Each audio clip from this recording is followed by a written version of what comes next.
Bismillahirrahmanirrahim. Assalamu alaikum dear students. I am your instructor Ms. Sayyida Sidra from Department of Chemistry. Hope you all are fine and you are understanding all of the lectures. If you have any problem related to any topic, you are free to ask in WhatsApp group. Up till now we have completed 2 chapters, stoichiometry and gases, and now we will start the liquids chapter.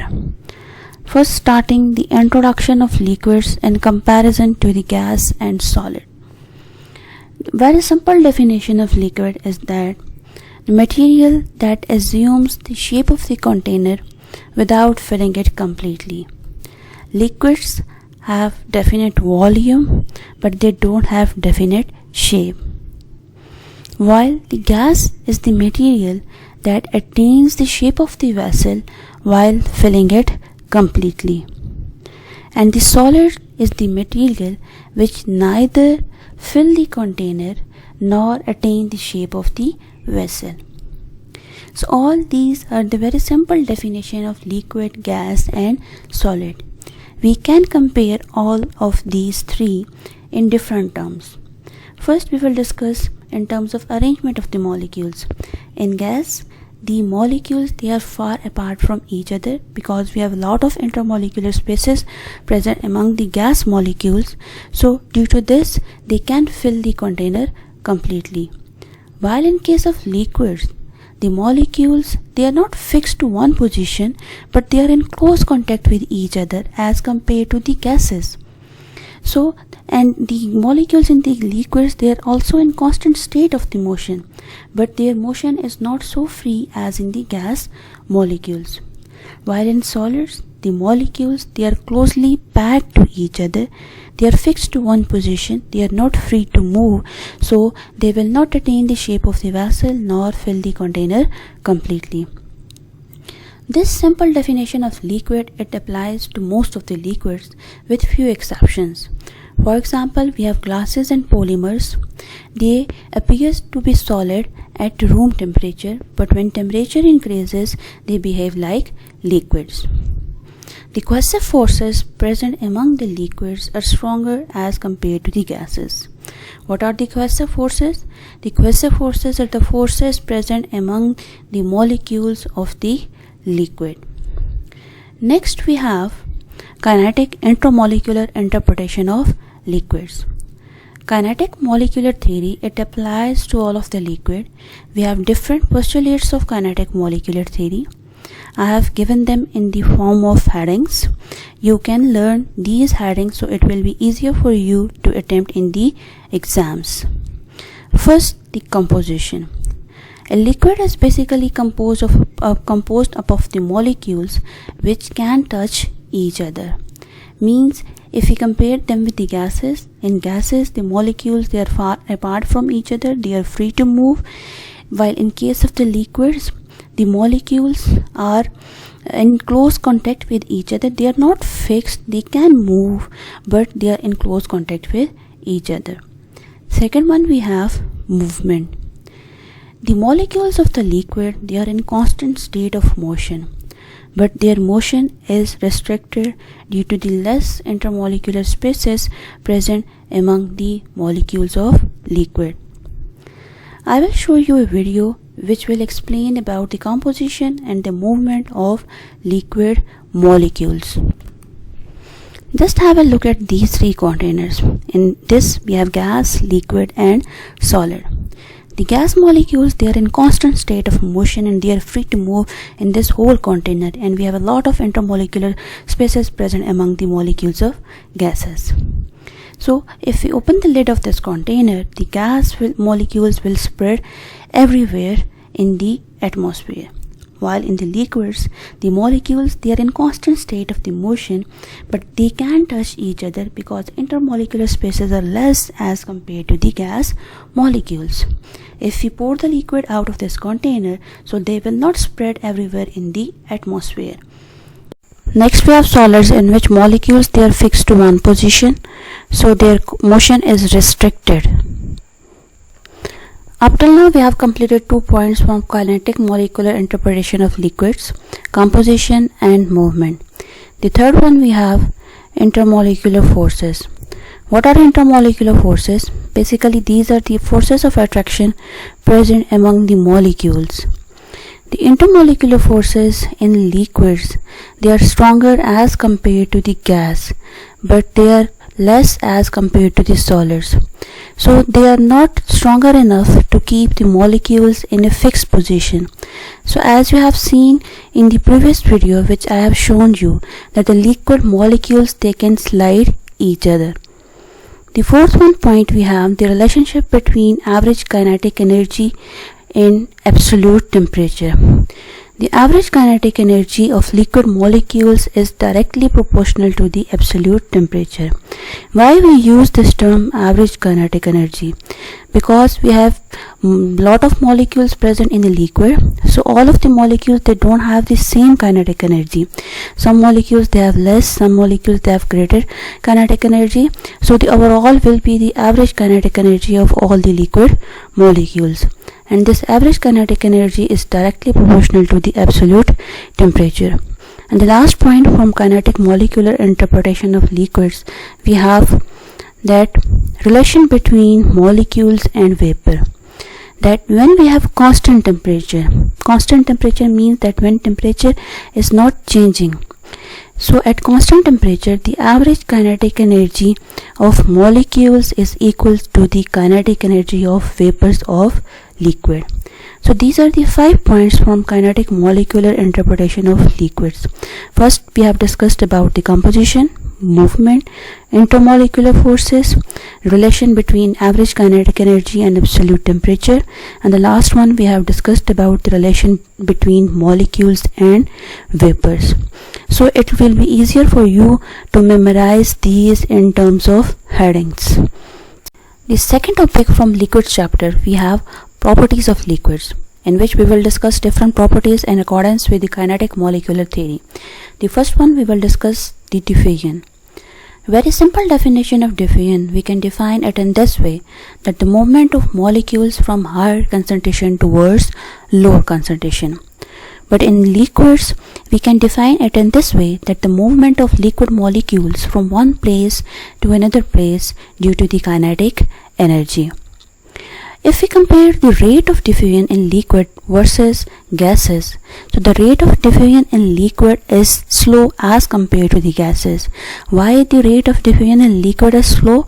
Because of the close packing of the liquid molecule as compared to the gas molecules. So their movement is restricted because of their closely packed molecules. So the rate of diffusion is less as compared to the gases. Here we will take one example. If we add drop of ink in water, so its mixing will take time because of the less empty spaces present between the liquid molecules. The diffusion between the closely packed molecule is slow due to the less collision between them. Now I will show you a video in which you will see the comparison of mixing of ink drop in cold water and in hot water. As you are familiar with this thing, that when temperature increases, kinetic energy increases. So it means that if we pour a drop of ink in both in cold and hot water, so the rate of diffusion in cold water is less as compared to the rate of diffusion in hot water. So now have a look at this video. They have taken two beakers. In one they have taken the cold water, and in another they have taken the hot water. Just you have to observe the rate of diffusion both in cold and hot water. The rate of diffusion in hot water will be greater as compared to the rate of diffusion in cold water. Now he has mixed the ink drop in cold water. Just look at the rate, that the molecules, they are moving slowly, but in hot water the molecules, they are moving at a greater speed as compared to the cold water. Rate of diffusion is higher in hot water as compared to the cold water. The second property of liquids, we have compression property. in which we will discuss the effect of pressure, that how this pressure will affect the liquids. Pressure doesn't have the significant effect upon liquids, because if we increase the pressure, so it doesn't affect the liquid molecules, because the spaces present among the liquid molecules, they are less, they are in close contact with each other, so it will not have a pronounced effect upon liquid molecules. If we increase the pressure from 1 atmosphere to 2 atmosphere, so how much volume will be reduced? That it reduces the volume of water to 0.0045%, which is very small value. But if we apply the same pressure, that if we increase the pressure from 1 atmosphere to 2 atmosphere in gas molecules, so it will reduces 50% of the volume. So this pressure, it has a pronounced effect in gases as compared to the liquids. The third property we have expansion, that how the temperature affects the liquid. With increase in temperature, the liquid molecules, they expand. Why they expand? Because the intermolecular forces present between them, they decreases. So with the increase in temperature, what happens? That effective collision between the molecules, they will increase. So this is the increase in temperature effect. But what happens when we decrease the temperature? So if we decrease the temperature, the contraction of volume takes place. Now we will discuss one example in relation with the effect of temperature, that this property of liquid is used in the formation of thermometers. It is useful in making thermometers. Just have a look at this thermometer, that we use mercury in the bulb of this thermometer. So when temperature increases, this mercury, it rises up in this capillary tube. The volume of this capillary tube is less as compared to this bulb, so very small increase in temperature will have a significant rise in the mercury in this capillary tube. The fourth property we have motion of molecules. As we have larger forces of attraction present between the molecules of the liquid, so their movement is less as compared to the gas molecules, because they have less kinetic energy due to the close contact of the molecules. But this kinetic energy increases when we increase the temperature, and you have seen this in the diffusion example. Kinetic energy increases. How this kinetic energy increases? With increase in temperature. I have shown this in video also. The fifth property of liquids, we have spaces between them. The spaces present between the liquid molecules, they are less, they are fairly close to each other, they have little spaces. Due to both these effects, the number of collisions and the average kinetic energy of the liquid molecules, they both are moderate. They both are moderate as compared to the gas molecules. In case of gas molecules, we have a greater number of collisions, and the average kinetic energy of the gas molecules will be higher as compared to the liquid molecules. Sixth property, we have intermolecular forces. As I have defined the intermolecular forces earlier, that what are intermolecular forces? These are the forces of attraction present between the molecules of the liquid. If we compare the intermolecular forces in liquids, gases and solids, the intermolecular forces present in gases, they are weakest, while the liquids, they have significant intermolecular forces as compared to the gases, but their extent is less as compared to the solids. So in solids, we have strongest intermolecular forces.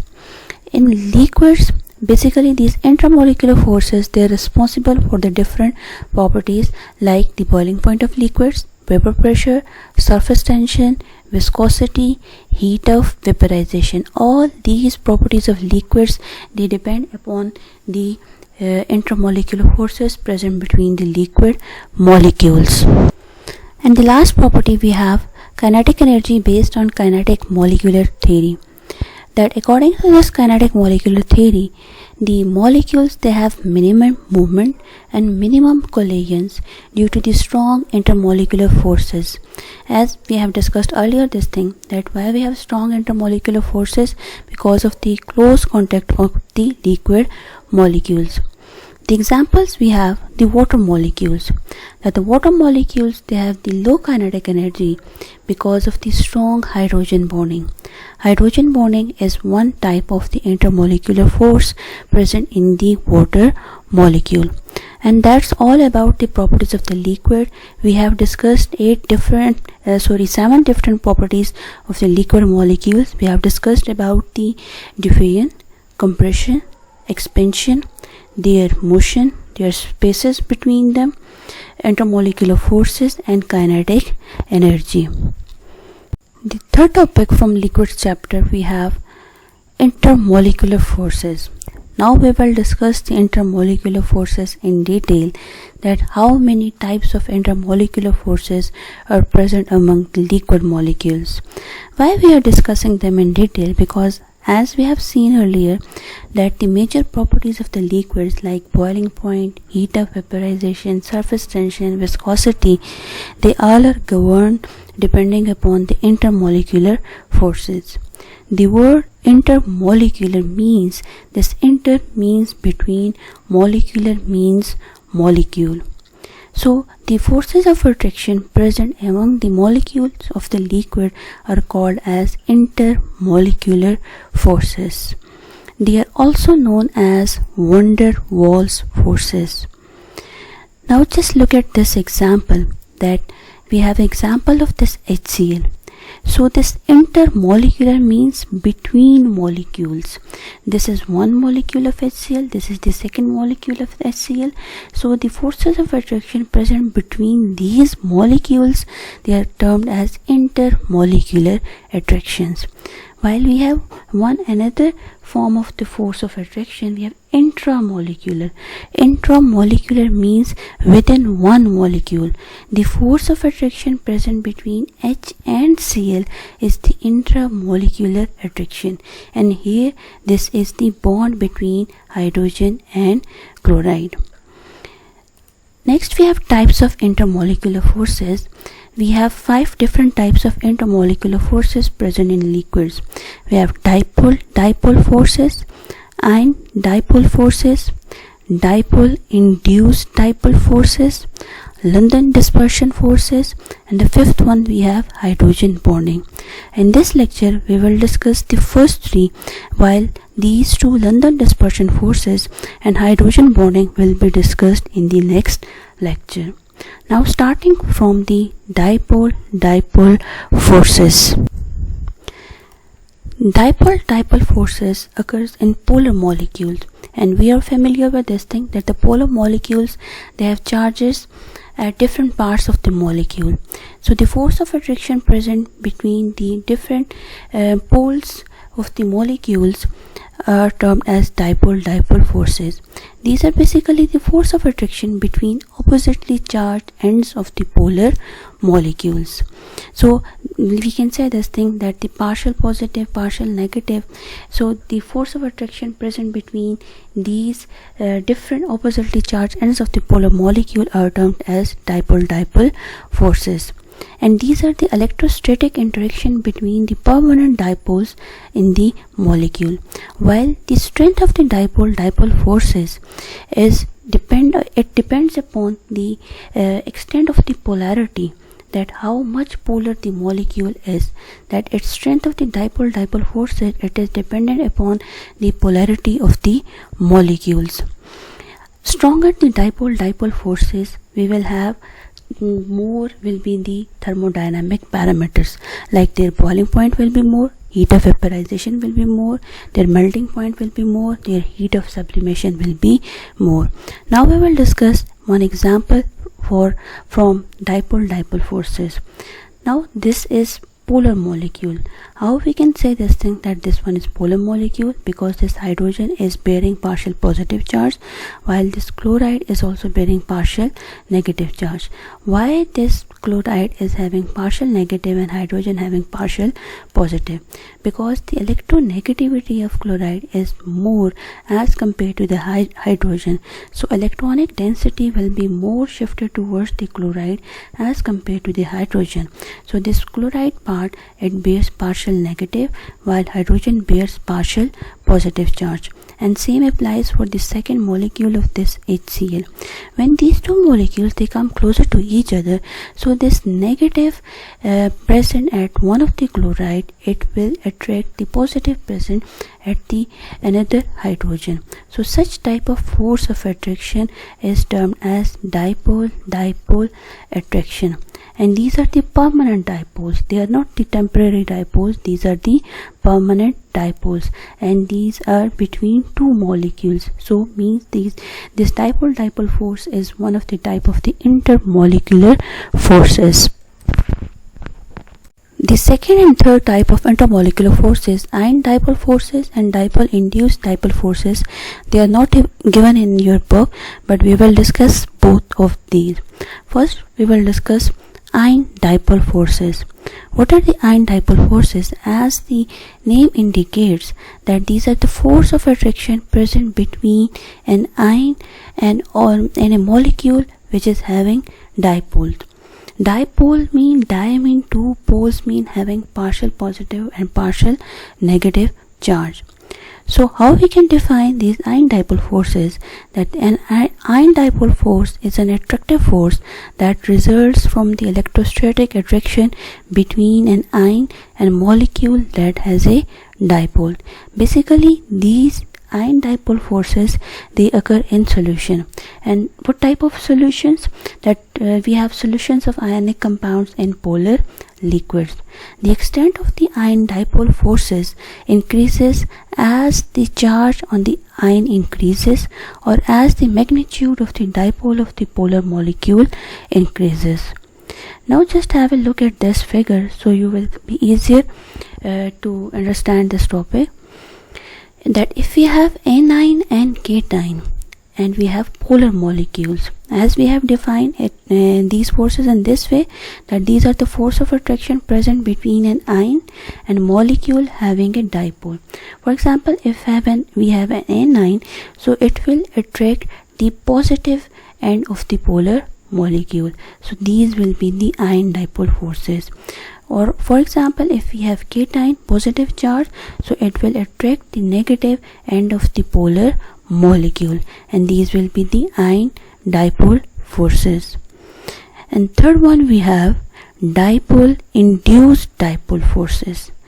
Here we are familiar with both of these terms, dipole and dipole, while this induced means that a polar molecule induces a dipole in a non-polar molecule.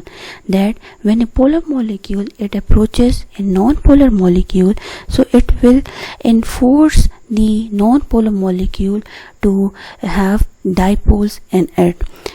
The definition of the dipole induced dipole forces, we have that when a non-polar molecule approaches a polar molecule with a permanent dipole, a dipole will be induced in the non-polar molecule. Now I will discuss an example. Just have a look at this. That we have this water, this dipolar water, and when it approaches the oxygen molecule, which is a non-polar molecule, what happens? That the dipoles present in this water molecule, it induces dipole in oxygen by distorting the electronic cloud of the oxygen molecule. Just have a look at this, that it will shift the electronic density of oxygen towards one end. Now this will become partial negative and this end will become partial positive. Why this is partial positive? Because here we have partial negative. Both these are hydrogen and this is H2O. So this is water dipole and this dipole is induced in oxygen molecule. So these are the three different types of forces which we have discussed in detail, while the rest of the two forces, London dispersion forces and hydrogen bonding, will be discussed in the next lecture. Next lecture will be uploaded after Eid holidays. So enjoy your Eid holidays and advance happy Eid al-Adha to all of you. Take good care of yourself and try to complete the assignment which Ma'am Saima has given to all of you, the exercise of the gases chapter in these holidays. Stay home, stay safe. Allah Hafiz. Thank you.